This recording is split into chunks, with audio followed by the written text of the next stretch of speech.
finally here. We're at our house. Don't you just love this little place? All the pretty stone and the big knotboard up here? I do. We call it the Baja feeling. We love all of Mexico. Mexico is great. You know, it sure was slow getting into Tijuana this time. I've seen the cars backed up, but gee, it was ridiculous this time.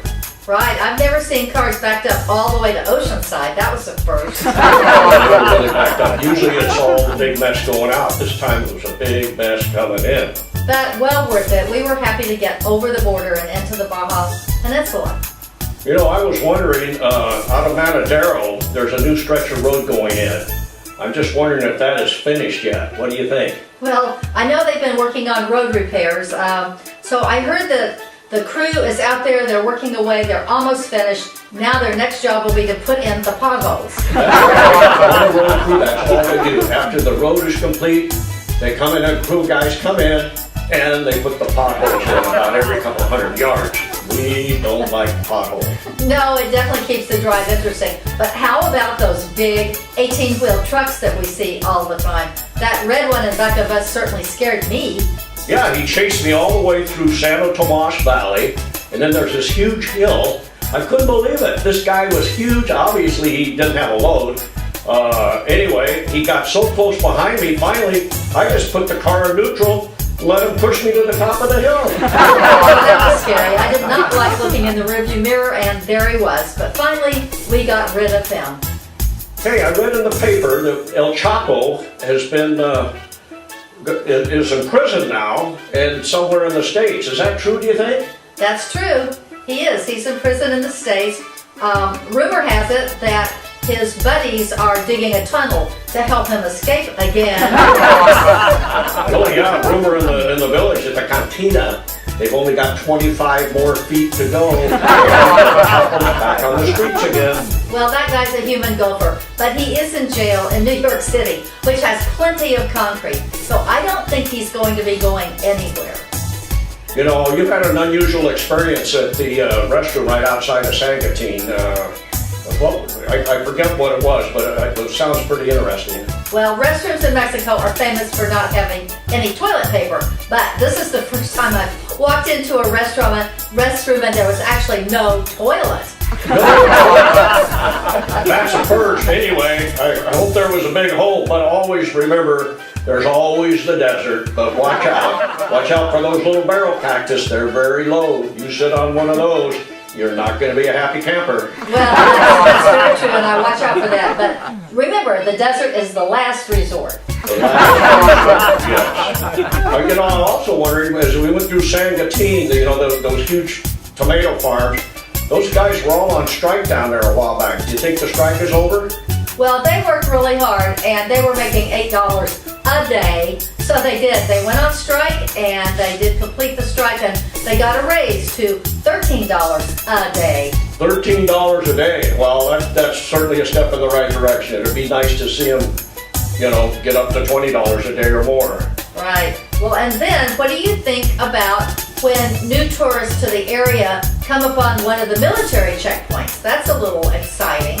Yeah, they're a little bit scary. I mean, you come around the corner and all of a sudden here's the Mexican military out there with their automatic weapons.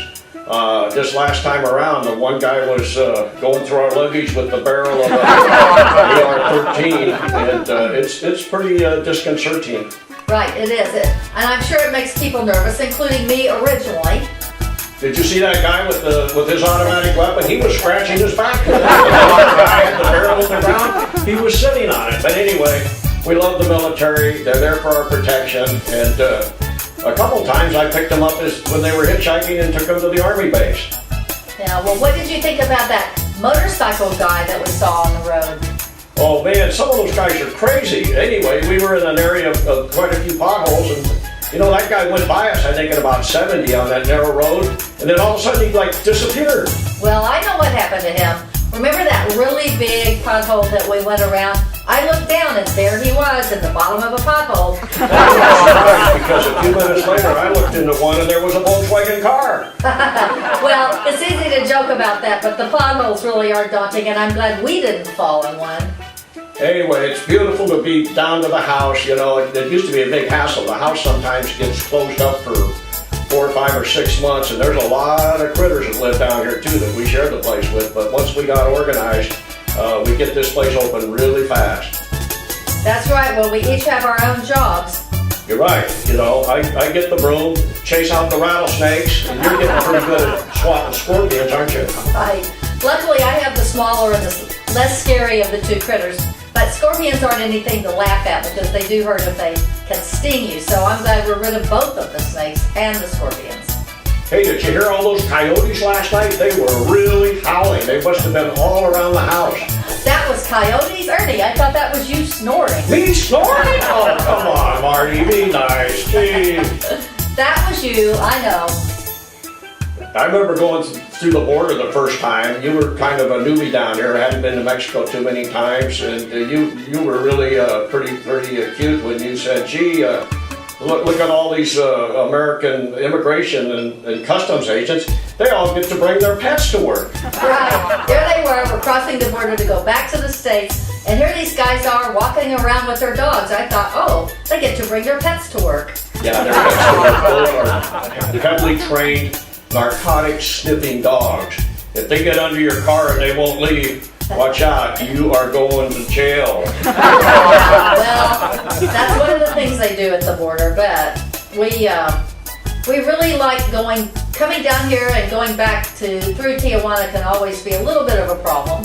The Mexicans are just wonderful people. We hope that everybody gets a chance to visit Baja and see the peninsula. It's like going to another planet. It's totally different. The people couldn't be nicer. There's nice hotels. There's plenty of gas. The roads are getting better. Yeah, you got to watch out for the potholes.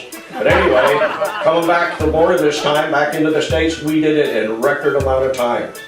I'm not sure if you want to call 4 hours record time. It did seem a little long. I know 4 hours that's a long time. There are other ways to go. You can go through Tecate. You can go through Otay Mesa. Tijuana is a challenge, but anyway, it's fun to see all the vendors out there trying to sell you stuff. And it's well worth it. We love coming down here. Remember the last time the guy tried to sell me a little ukulele? I pulled out my little guitar and started playing him a song, and he went away. And all the other vendors came over to listen to you. They didn't want to sell anything.